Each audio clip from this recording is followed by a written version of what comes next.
Hi, and welcome to yet another Conscious Nugget. In this current global pandemic, many people are highlighting other kinds of pandemics like systemic racism, gender-based violence. And in today's Conscious Nugget, I want to talk about yet another silent pandemic, one of unresolved trauma and disconnection. I know it doesn't sound fun, but it has to be talked about because it's actually so prevalent and has got profound implications, and yet it's something that goes mostly unacknowledged. I want to change that. So we're now currently easing out of lockdown, and I'm afraid that we're missing out on a big opportunity. Let me explain. What happened during lockdown? It can be explained through this metaphor that author Glennon Doyle used once in one of her interviews, which I really like. And imagine you're shaking a snow globe. At some point, the flurry of the snow in the snow globe will start to, slowly but surely settle, and a clear picture will emerge. And that's what happened during lockdown. Many of us have had much more time on their hands, and for many, more than felt comfortable. So, why was that? I've heard from a few people in my network that what happened was that pain resurfaced, suppressed emotions. And it makes sense because once the noise was gone, no distractions, all of a sudden, the things we never had time to look at were staring us in our face. On the other hand, I heard from people who simply did not know what to do with themselves. They were super bored, which on some level points at a disconnection from the self. In absence of the daily frenzy, no commuting, not going to the gym, not meeting people, some people found it really hard to just sit with themselves and what was coming up. And in both cases, whether people found that pain was coming to the surface or whether they were just plain bored and didn't know what to do with themselves, I've heard of people turn to alcohol. And that in itself doesn't necessarily make anyone an alcoholic. But we all know that alcohol is all too often used as a narcotic, as something to shut down and escape from certain emotional states. And when that's the case, that points at something that requires healing on a deeper level. So today, I want to talk about what's called developmental or attachment trauma. And that's regardless of alcohol, because I'm a teetotal and I know I have developmental trauma. Now, first of all, when people hear the word trauma, they tend to think of those single catastrophic events. For example, a car accident, a parent dying, rape. However, it's important to distinguish between developmental trauma and shock trauma. PTSD is what tends to develop as a result of shock trauma, those horrific, more singular type of events. Whereas developmental trauma is something that happens in our early developmental stage. It's more of a cumulative thing and something that is a result of not receiving the attention, the love and the attunement that we required at a time when we were still forming our sense of self. Okay? It is such a crucial stage of development, usually from the time when the uterus up to 4 years old and sometimes beyond, that sets the stage for so much in adulthood. Now, what do I mean by that? You see, when we are little, mostly, but not only, predominantly though, before even the cognitive brain develops, or even before conscious memory, we learn 3 fundamental things through the way our caregivers interact with us and with each other.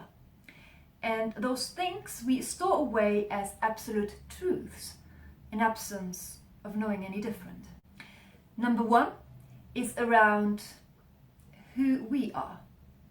We internalize information about us, or rather, we internalize a perception of certain behavior at the time and infer what that means about us. So this is a time when we form ideas around, am I okay as I am? Am I worthy? Am I worthwhile? Am I lovable? And if the messaging through nonverbal cues and the actions of our caregivers is yes to all of that, we develop a healthy sense of self. We will have a boundaried sense of self. I'm me, you. We won't get easily enmeshed with others. We will feel secure in ourselves and have a sense of, well, yes, I am worthwhile. If the messaging is no, then we carry into adulthood subconscious beliefs of being defective, not enough, etc. Number 2 is around how relationships work. A relational template gets programmed into our minds. So depending on our experience, we will internalize things like codependent behavior as the norm, or also, of course, healthy behaviors. Number 3 is information about other people and the world. How does it work? Is the world a good or a bad place? Are others trustworthy? Yes or no? And in line with that, we will feel and act a certain way towards our environment when we're adults. Now, there's something else though. Not only do our early childhood experiences impact on how we feel about ourselves, how we behave in close relationships, and how we view the world as an adult, there's also a significant impact on physical health. In fact, a landmark meta-study in 2004 showed that social support is a stronger predictor of survival than things like physical activity, levels of hypertension, body mass index, pollution, levels of alcohol consumption or smoking.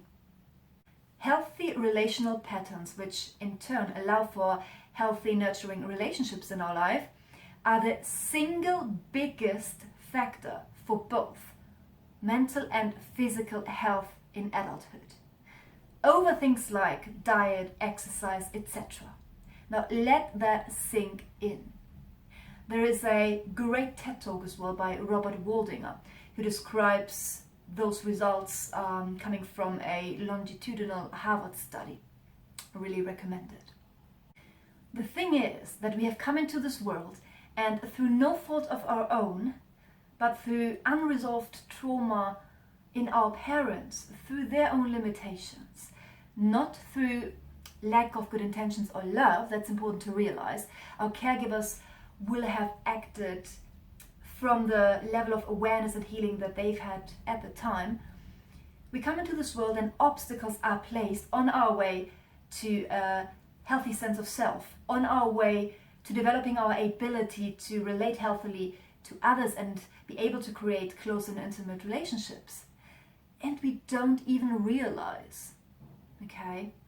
So I want to share with you now what those obstacles are. On the one hand, there's the ACE study.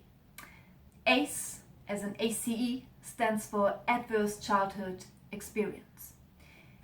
It was a study that looked at any links between ACEs in childhood and later on health or illness in adult life. And they had this questionnaire around 10 ACEs, which were things like physical, verbal abuse, a parent going to jail, violence at home, etc. And people were self-reporting, and they found that around 67% of adults have experienced at least one ACE in their childhood. Now, there are some other things I want to share with you, but to get the numbers right, I will read them out because it's fascinating. The ACE study also found that people with 6 ACEs had a 20-year reduction in lifespan compared to people who had 0 ACEs. If you had just 4 ACEs, your relative risk of diseases like chronic obstructive pulmonary disorder is 2.5 times higher than those people with 0 ACEs. Depression was 4.5 times higher. Cancer, 2.5 times higher. Diabetes, 1.6 times higher. Stroke, 2.6 times higher. Being suicidal was 12 times higher if you had just 4 ACEs in your childhood. Let that sink in. Now, if you had 8 ACEs, you have triple the risk of lung cancer and 3.5 times the risk of heart disease, the 2 top killers in the West. So this is why one can substantiate the statement that unresolved trauma is one of the most underexposed risk factors when it comes to adult health. Also, there is an interesting correlation between autoimmune and chronic illnesses, which tend to disproportionately affect women more, and the fact that women tend to self-report more ACEs in their childhood. Really interesting as well. Now, the thing though with the ACE study is that it primarily looked at those single traumatic events.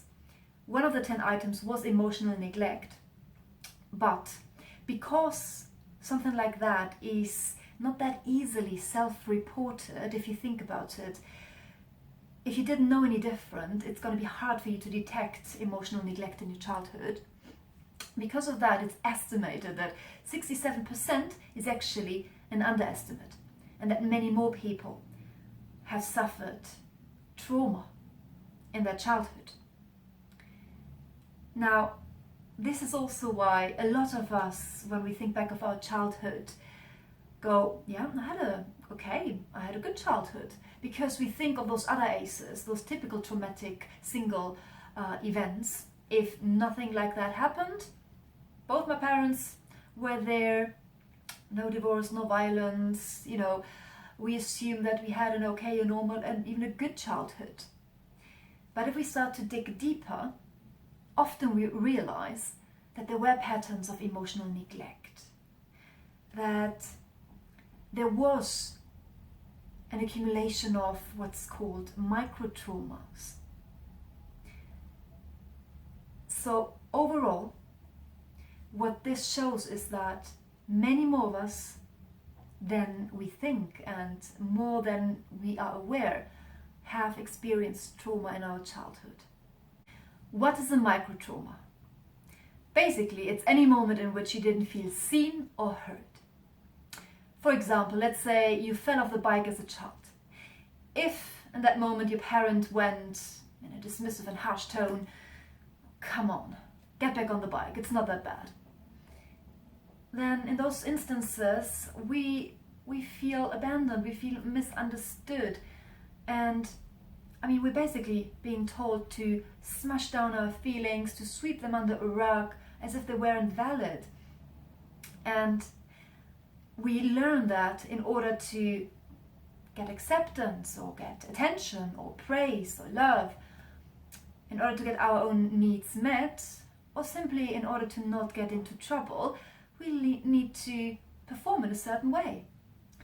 So whilst that is going on, underneath that mask, there's actually a huge deal of anxiety, because we become hyper-aware and hypersensitive to other people's emotions and constantly ask ourselves on a more or less conscious level, how do I need to behave around this energy?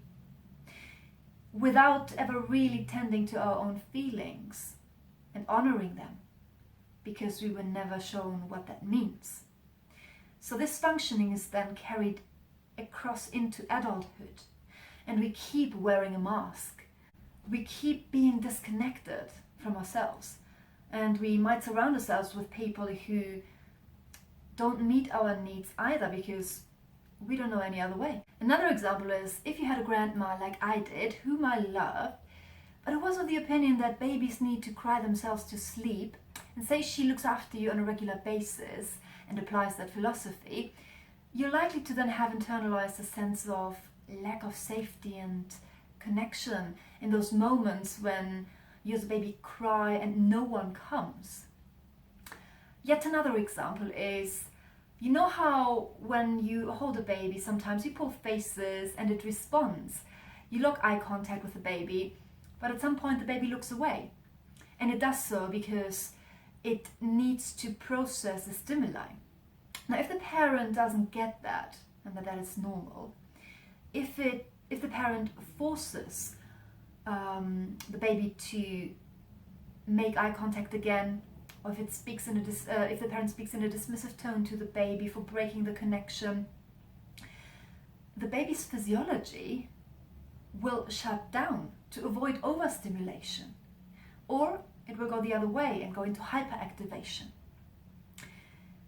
That's an example of a microtrauma, of a lack of attunement, of not reading the baby's cues correctly. And it's those kinds of instances that get in the way of developing healthy boundaries and of developing a sense of safety, that everything is okay and that I will be tended to when and in the way I need to, and that I am worthwhile tending to.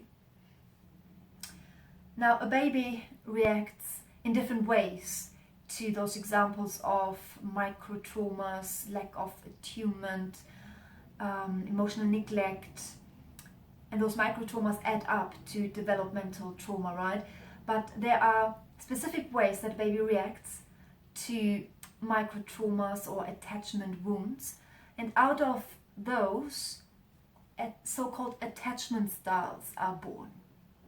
Attachment styles are basically specific ways of relating and bonding in key adult relationships that developed in response to how we experienced care in early childhood. Now, in case you haven't come across these before, here are the 4 attachment styles. Number 1, secure attachment. This develops when we had an experience as children where our needs were being consistently met and where there was care and attention. Someone who has a secure attachment style is able to go into close, intimate relationships without losing themselves and without feeling smothered. They won't worry too much about losing the relationship, nor worry too much about someone getting too close. The rest of the attachment styles are characterized as insecure attachment styles. The first one is avoidant. The first insecure attachment style, the second attachment style is avoidant, which is developed when we experience as children or babies that our needs aren't met. We shut down because it becomes too painful to keep hoping for our needs to be met, and that never to rarely happening. So that means that as adults, someone who has an avoidant attachment style will, as the name suggests, avoid a lot of intimacy and close relationships, and they will value freedom and independence much more. Then you've got a preoccupied or anxious attachment style, which happens when there has been inconsistent care and attention, when the child's needs have been inconsistently met. So when that happens, the baby or the child internalizes a sense of unpredictability, and it becomes hyper anxious and hypersensitive to what will or will not happen. It doesn't know what to expect, so it internalizes a sense of insecurity, and as adults will crave intimacy and consistent close relationships, and will be very preoccupied with rejection and losing that. Now, at the bottom, really, for both, is a deep-rooted fear of abandonment. Okay, the fourth attachment style is called disorganized, or sometimes fearful avoidant, because it's actually a mix of the other two insecure attachment styles. There isn't a clear tendency, and these individuals are likely to want and crave intimacy, and they will make bids for connection, but then they will also quickly pull back because it's too much to take, and the fear of abandonment will be too overwhelming. Now, just by hearing those four attachment styles, you might have already started to identify with one or the other. It's not really about strictly falling into one of the four categories, though. You want to dig a bit deeper, because really it's a spectrum and about particular tendencies. Sometimes we can display a particular attachment style with certain people and a different one with other people. Also, they tend to be quite constant and solid throughout life, but we can all work towards more secure attachment through healing our attachment wounds, our developmental trauma. And I personally believe that everyone needs to know about this, and in depth. When I came across attachment styles a few years ago now, I found this so eye-opening. I started to understand much better why I behaved the way I did in relationships, and also why others did the way they did. And I keep having aha moments. I think if everyone really knew about this, it would prevent so much misery. This explains why, on the one hand, we might want and reach out for connection, but somehow don't achieve consistent connection and bonding in our life. Effects of developmental trauma include things like self-loathing, a sense of core-shame, self-destructive behavior patterns, a chronic anger, fear and anxiety, the inability to self-soothe and self-regulate emotions, as well as difficulty with social relations. And when we don't know about this stuff, we can be filled with shame, because we might feel like we should be having those friendships and relationships by now. Or we might feel despair because we feel lonely and we don't know how this is ever supposed to change. Or we might feel trapped, stuck in a rut, when what's really happening is developmental trauma playing out. We're experiencing the consequences of unhealed attachment wounds. And there is a way out.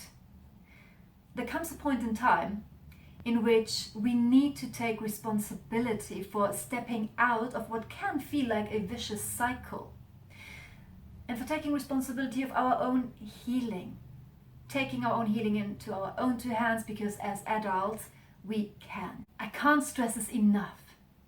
We can only experience deep, stable connections if we are connected within and to ourselves, which dawned on me a few years ago when I realized that I had shut away a part of me that was holding a horrible dark secret from my past.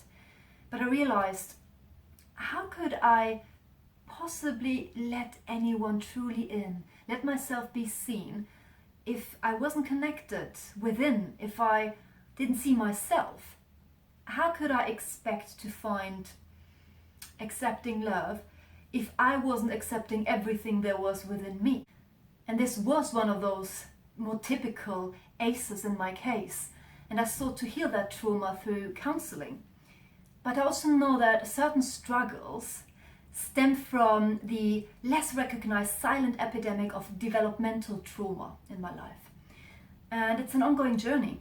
Only 2 days ago, I bought into another program in order to do some further healing work on that front. And this is what this Conscious Nugget today is really about. It's a call to action to heal the wounded self. The time is ripe.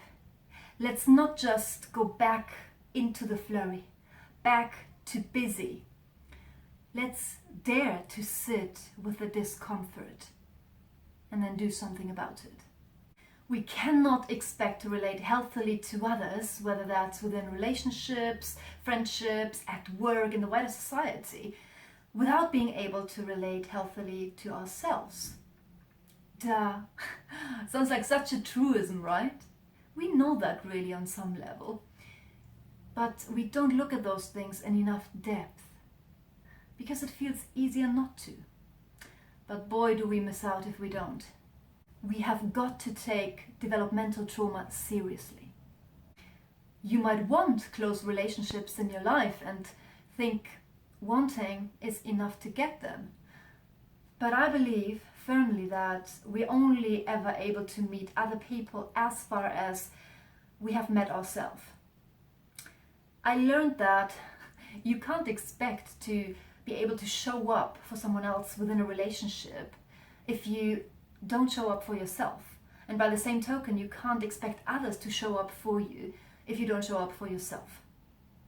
Meaning being present with yourself, honoring yourself, acknowledging and expressing what goes on the inside. That might sound easier than it is if you have developmental trauma. It can be really challenging in that case, because at some point you did express your feelings, your needs, and you learned that it's not safe to do so. You might have internalized and now walk around with a deep-seated fear of abandonment and with a sense that there's something fundamentally wrong with you. Not being able to show up authentically is the single biggest obstacle to true connection. It's something I'm working on myself still, and I see all around me. Now, don't get me wrong, this is a very important note. I personally do not believe that it's quite as black and white as you can only ever have healthy relationships once you are fully healed and connected within yourself. Healing is a lifelong undertaking. There is no destination. It's never about being the finished product, but about a commitment to yourself, about owning your shit and committing to a healing journey. I believe that we are all worthy of love and connection as and where we are with ourselves.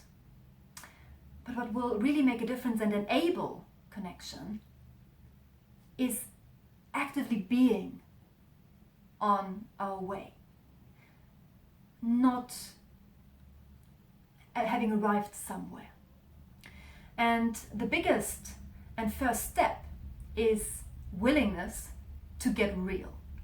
With yourself first and foremost, and then with others, regardless of how much shame, fear, and anxiety there might be. I personally love this quote by Rumi. It's not your task to seek love. It's merely to seek and find all the barriers within yourself. So true.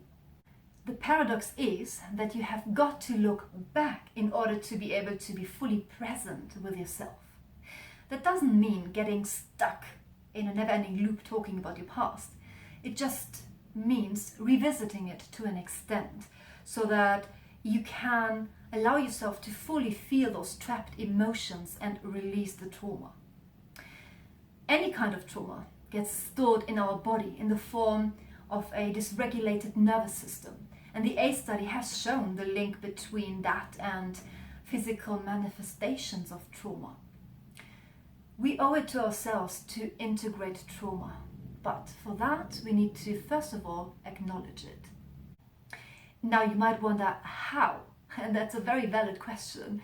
Unfortunately, there isn't a straightforward answer because there isn't just the one right way. There are many ways. You want to start to explore what's out there and see what might work best for you. In my case, what's worked so far has been journaling, talking therapy, and inner child work. But there's so much more out there.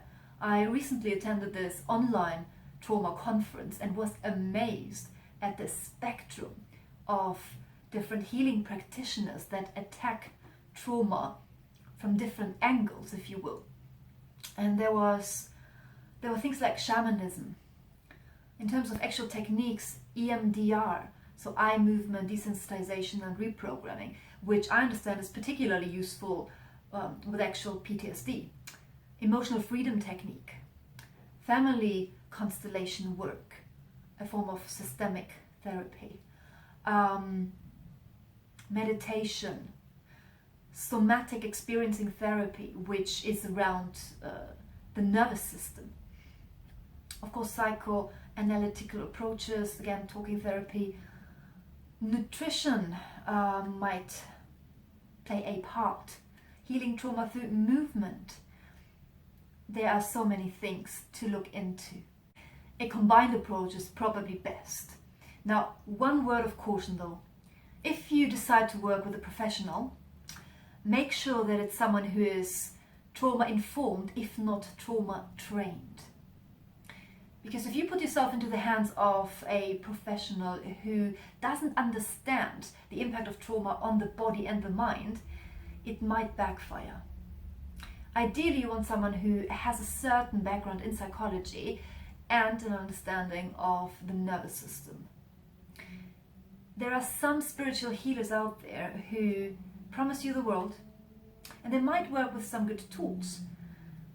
However, if they haven't done enough of the healing work themselves, they might reproduce the pattern of misattunement in the work with you. And that's the last thing you need, because that's what's at the core of any attachment wound. And you might experience re-traumatization and be put off the healing process completely.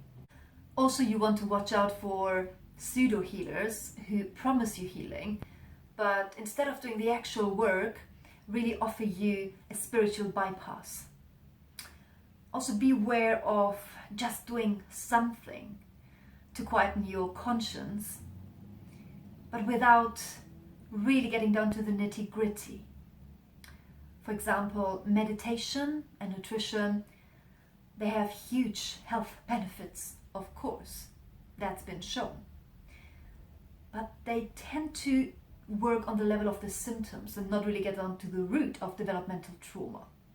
Not saying don't do those things, just saying make sure you come at it from various angles and don't fool yourself. Make sure you do the work to actually release those trapped emotions related to your attachment wounds. Another great way is to find people who are on the same or a similar journey through a program, self-help or therapeutic groups, those 12-step programs that tackle addiction. My mind was blown when someone I know told me that they were going to a self-help group that was based on the 12-step model and was around love addiction and codependency. I didn't know that these even existed. But it makes sense if you think about it. Any form of addiction or compulsive behavior is really a symptom of unresolved trauma. Do whatever works for you, but act. I mean, if we were driving a car on a highway and realized that one of the tires was pinched, we wouldn't continue to drive. We would stop and make sure we get the tire repaired, right? And similarly, we can't go through life with unhealed wounds and expect not to crash. Also, those systems inside of the car that start, flashing lights or that tell us that something is wrong with the car, we have them as well in life. Our body, our experiences send us those signals. We just need to listen. And for anyone who has been brave enough to start that journey already, because it does take courage, keep going. Even if you feel like you're not getting anywhere, even if you seem to come across the same stumbling blocks again and again, Even if you feel shame because you feel like you've let yourself down or someone else down, you would only ever do that if you don't keep going. Healing is not linear. Healing is actually quite messy.